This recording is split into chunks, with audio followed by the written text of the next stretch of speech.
Hi guys. So as you know इस video में हम फोर्थ पार्ट करने वाले हैं अपने चैप्टर का, जिसमें से ये पांचों पॉइंट्स जो हैं हम पहले वीडियोस में कर चुके हैं।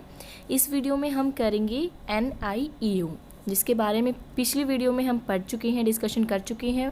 और इससे पहले कुछ और भी इम्पोर्टेंट टॉपिक हैं चैप्टर में जो इससे पहले हैं जो हम करेंगे, तो पहले उनसे स्टार्ट करते हैं। So this is founder figures of नाम।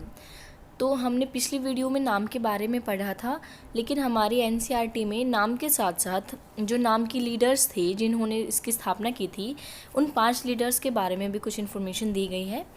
तो हम इस वीडियो को उनसे ही शुरू करते हैं। तो पहले लीडर जिसके बारे में हम बात करने वाली हैं वो है जोसेफ ब्रोज टिटो।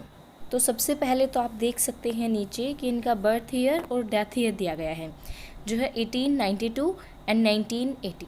तो इनके बारे में अब हम आगे पढ़ते हैं। President of Yugoslavia 1945 to 80। तो जैसा कि आपने पहले पढ़ा था, अगर याद होगा तो हमने पढ़ा था कि ये यूगोस्लाविया के लीडर थे। तो यहाँ बताया गया है कि ये 1945 से लेकर 1980 तक यूगोस्लाविया के प्रेसिडेंट थे। Fought against Germany in world war second. तो वर्ल्ड वॉर जब सेकेंड हुआ था तो जर्मनी के खिलाफ ही लड़े थे। Maintained some distance from the Soviet Union. तो हम देख सकते हैं कि वैसे तो ये कम्युनिस्ट थे और हमने पढ़ा था कि सोवियत यूनियन जो है वो भी कम्युनिस्ट स्टेट थी, लेकिन फिर भी इन्होंने उससे दूरी बनाए रखी थी। And forced unity in Yugoslavia. और यूगोस्लाविया में इन्होंने एकता बनाए रखी थी। वैसे तो फोर्स्ड का मतलब जाली होता है, फेक कह सकती हैं, बट आपको यहाँ याद रखना है कि इन्होंने वहाँ एकता बनाए रखी थी।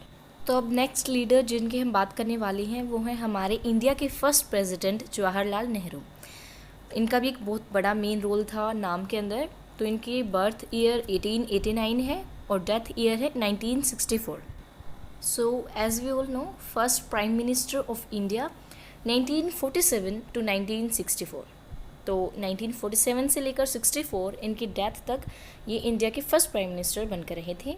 And made efforts for Asian unity, decolonization, nuclear disarmament and advocated peaceful coexistence for securing world peace. तो इन्होंने किस चीज़ के लिए एफर्ट्स की? पहला है एशिया में एकता बनाए रखने के लिए, दूसरा है अनौपनिवेशीकरण के लिए, और तीसरा परमाणु निरस्त्रीकरण के लिए। इस वर्ड को हम आगे भी पढ़ेंगे डिटेल में कि ये क्या होता है। और उसके बाद इन्होंने विश्व में शांति बनाए रखने के लिए सह अस्तित्व की भी वकालत की थी। So now third leader Gamal Abdul Nasser. तो 1918 से लेकर 70 तक इनका जन्म काल रहा है। आगे इनके बारे में दिया गया है। Ruled Egypt from 1952 to 1970। तो मिस्र में इन्होंने 1952 से लेकर 1970 तक राज किया था। एस्पाउस्ड the causes of Arab nationalism, socialism and anti imperialism. तो अरब राष्ट्रवाद, समाजवाद और साम्राज्यवाद का जो विरोध हो रहा था उसका इन्होंने पूरा ज़ोर से समर्थन किया। तो एस्पाउस्ड का मतलब आप समझ गए होंगे, किसी चीज़ का समर्थन देना। Nationalised the Suez canal leading to an international conflict in 1956। इन्होंने स्वीज नहर का राष्ट्रीयकरण कर दिया था, जिसकी वजह से 1956 में अंतर्राष्ट्रीय संघर्ष हुआ था। राष्ट्रीयकरण का मतलब होता है, जैसे कि अगर एग्जाम्पल दें तो बैंकों का राष्ट्रीयकरण कर देना। इसके बारे में तो आप बुक सेकंड में पढ़ेंगे कि इंदिरा गांधी ने जो है बैंकों का राष्ट्रीयकरण किया था। तो राष्ट्रीयकरण होता है कि किसी चीज़ को सरकार के हाथों में ले लेना या सरकार के अंडर में कर लेना। जैसे कि हम प्राइवेट सेक्टर और गवर्नमेंट सेक्टर के बारे में सुनते हैं, तो अगर कोई चीज़ है जो प्राइवेट सेक्टर के अंदर आती है, अगर उसे गवर्नमेंट प्राइवेट सेक्टर के बजाय गवर्नमेंट सेक्टर के अंदर डाल देती है तो वो राष्ट्रीयकरण करना ही कहलाता है। Okay, so next leader is Sukarno 1901 to 1970, first president of Indonesia from 1945 to 65 and led the freedom struggle। तो जैसे इंडिया में आज़ादी के बाद पहले प्रधानमंत्री बने थे हमारे जवाहरलाल नेहरू, वैसे ही इंडोनेशिया में जब आज़ादी मिली तो उसके बाद जो पहले प्रधानमंत्री बने थे वो थे सुकर्नो, और स्वतंत्रता संग्राम का इन्होंने नेतृत्व किया था। espoused the causes of socialism and anti-imperialism। और इन्होंने भी समाजवाद और साम्राज्यवाद का विरोध किया। Organized the Bandung Conference, overthrown in a military coup। और बांडुंग कॉन्फ्रेंस जो हुई थी, बांडुंग सम्मेलन हुआ था, उनका आयोजन इन्होंने किया था और इनका एक सैनिक विद्रोह में तख्ता पलट कर दिया गया था। And now the fifth leader of NAM, Kwame Nkrumah, 1909 to 72, first prime minister of Ghana from 1952 to 66।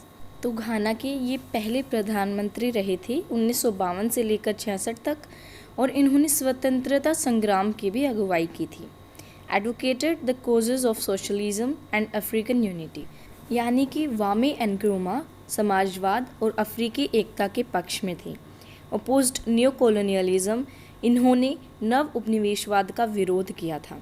And removed in a military coup, और एक सैनिक विद्रोह में इनका तख्ता पलट कर दिया गया था। तो अब इस टॉपिक में जो मेन चीज़ है बिल्कुल याद रखने की, वो ये है कि हमें इन नाम के लीडर्स के साथ साथ इनकी कंट्रीज़ का भी नाम याद रखना है, क्योंकि ये क्वेश्चन दो टाइप में आ सकता है। या तो आपसे पूछ सकती हैं 5, 2 या 3 जितने भी नाम लीडर्स के नाम बताइए, या फिर उनके स्टेट्स और उनके लीडर्स का नाम पूछ सकते हैं। तो दोनों ही हमें याद रखने हैं, और ये मैच द फॉलोइंग्स क्वेश्चन के टाइप में भी आ सकता है।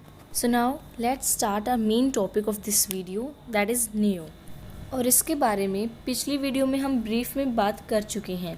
अब इस वीडियो में हम टॉपिक डायरेक्ट स्टार्ट करेंगे, और अगर आपने पिछली वीडियो नहीं देखी है तो आई बटन पर क्लिक करें और प्लीज़ पिछली वीडियो पहले देख लें, तभी आपको आगे अच्छे से समझ आएगा।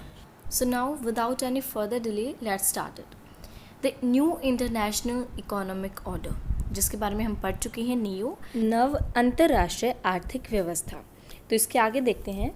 The non aligned countries were more than merely mediators during the cold war. तो जो हमने नॉन अलाइंड कंट्रीज़ के बारे में पढ़ा था, जो नॉन अलाइंड मूवमेंट के मेंबर्स थे, वो सिर्फ मीडिएटर नहीं थी वर्ल्ड वॉर के टाइम पे। मीडिएटर मतलब कि जो यूएसएसआर है या यूएसए है या इनके जो अलाइज हैं, उनके बीच में ये जो मामला था उनको सुलझाने वाले नहीं थे सिर्फ। The challenge for the most of the non aligned countries was to be more developed economically and to lift their people out of poverty. तो जो सबसे बड़े चैलेंज थे इन कंट्रीज़ के लिए, उनमें से सबसे बड़ा एक तो था डेवलपमेंट का, और दूसरा था इनके जो लोग थे उनको गरीबी से बाहर निकालने का। और जो डेवलपमेंट है वो यहाँ इकोनॉमिकली ही कही गई है, कि जो ये आर्थिक विकास चाहते थे और दूसरा अपने लोगों को गरीबी से बाहर निकालना चाहते थे। और बीच में एक लाइन है, a majority of them were categorised as the least developed countries. ये कहा गया है इनके लिए जो नॉन अलाइंड कंट्रीज़ हैं कि जो ये इनकी मेजॉरिटी थी, जो ज़्यादातर थे नॉन अलाइंड कंट्रीज़ में से, उनको लीस्ट डेवलप्ड कंट्रीज़ के अंडर रखा गया है। लीस्ट डेवलप्ड कंट्रीज़ मतलब जिसमें सबसे कम विकास हुआ है, और इन्हें हिंदी में अल्प विकसित देश कहते हैं। और इसके साथ ही आपको ये LDC की फुल फॉर्म जो है लीस्ट डेवलप्ड कंट्रीज़, इसको भी याद रखना है, क्योंकि फुल फॉर्म्स का भी बहुत मेन रोल होता है। इन पर स्पेशल कोई क्वेश्चन भी आ सकता है। आगे चलते हैं। Economic development was also vital for the independence of the new countries, कि जो ये आर्थिक विकास था ये इनके आज़ादी के लिहाजे से भी ज़रूरी था। Without sustained development a country could not be truly free. मतलब जो सतत विकास होता है या टिकाऊ, या जिसे हम लगातार चलने वाला विकास कहते हैं, उसके बिना कोई भी कंट्री सही मायने में आज़ाद नहीं हो सकती। It would remain dependent on the richer countries. जो भी ऐसी कंट्री होगी जिसमें टिकाऊ विकास नहीं होगा, वो किसी न किसी अमीर कंट्री पर डिपेंड रहेगी, including the colonial powers from which political freedom had been achieved. और ये जो कंट्रीज़ हैं उन पर भी डिपेंड हो सकती हैं जिनसे इन्होंने राजनीतिक स्वतंत्रता प्राप्त की है।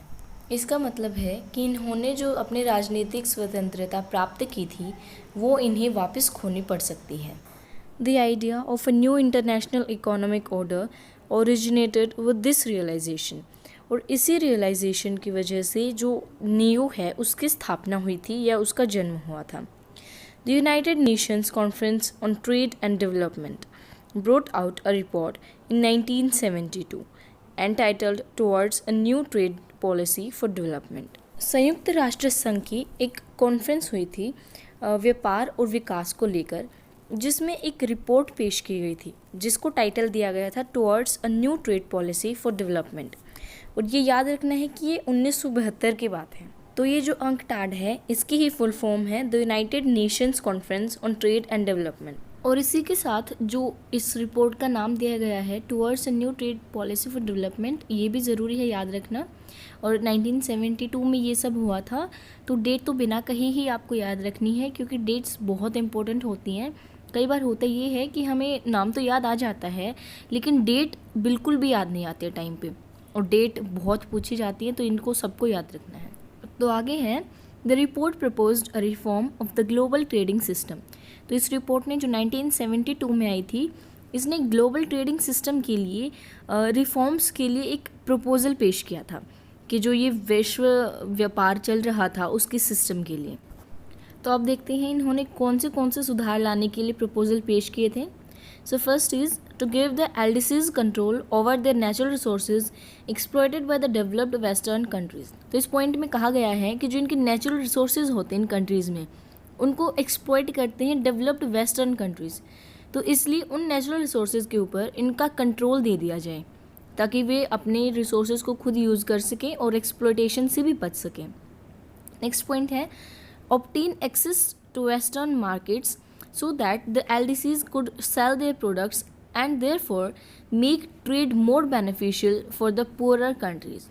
तो अब हम क्या देखते हैं ग्लोबलाइजेशन के दौर में कि जो बाज़ार है वो पूरा का पूरा खुला है।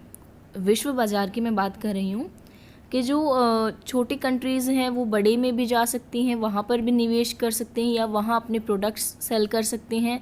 लेकिन उस टाइम पे ऐसा नहीं था। उस टाइम पे क्या था कि जो छोटी कंट्रीज़ होती थी ना, वहाँ पर डेवलप्ड कंट्रीज़ आसानी से पहुँच सकते थे उनके मार्केट तक।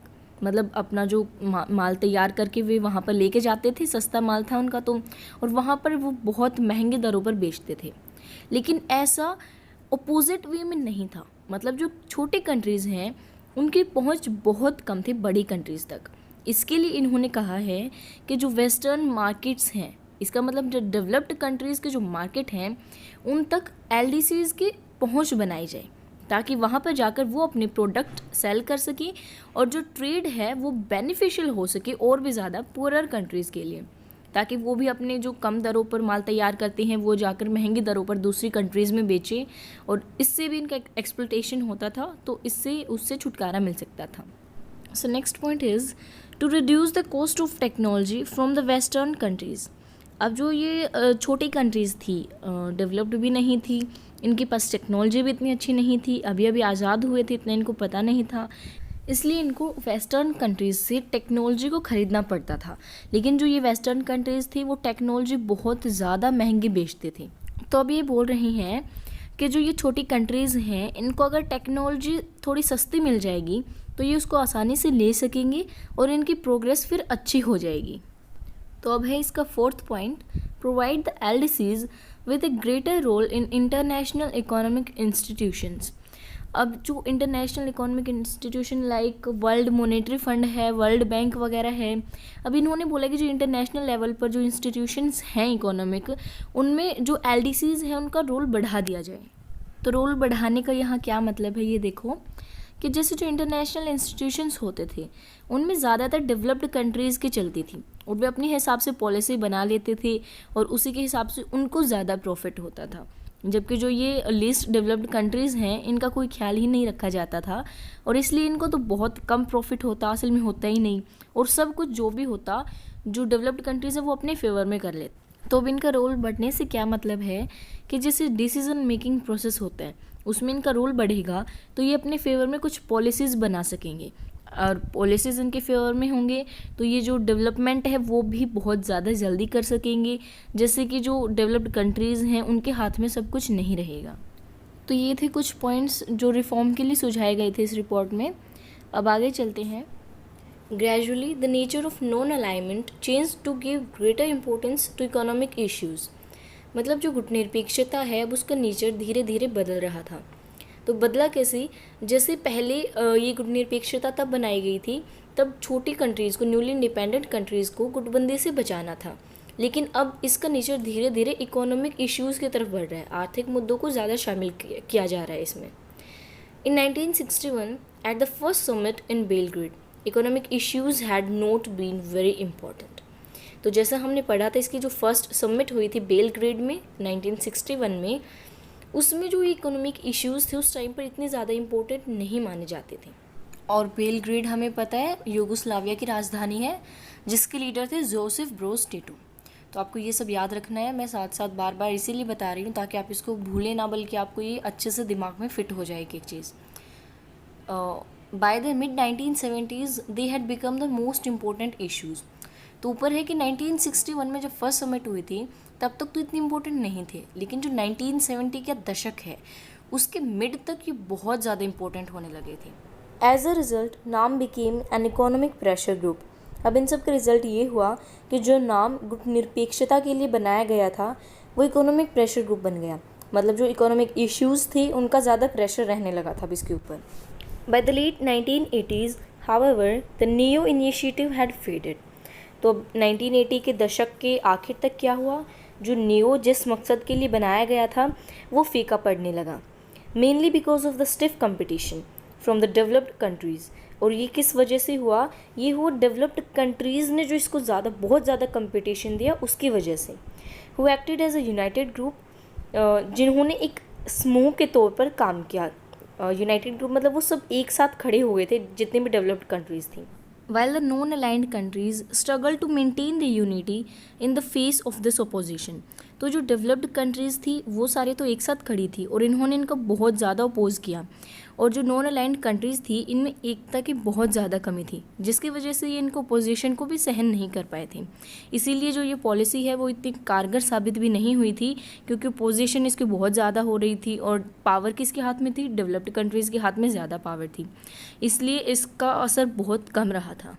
सो that's all for today, and बाकी सब हम अगले वीडियो में करेंगे। And if you have any doubt then feel free to ask.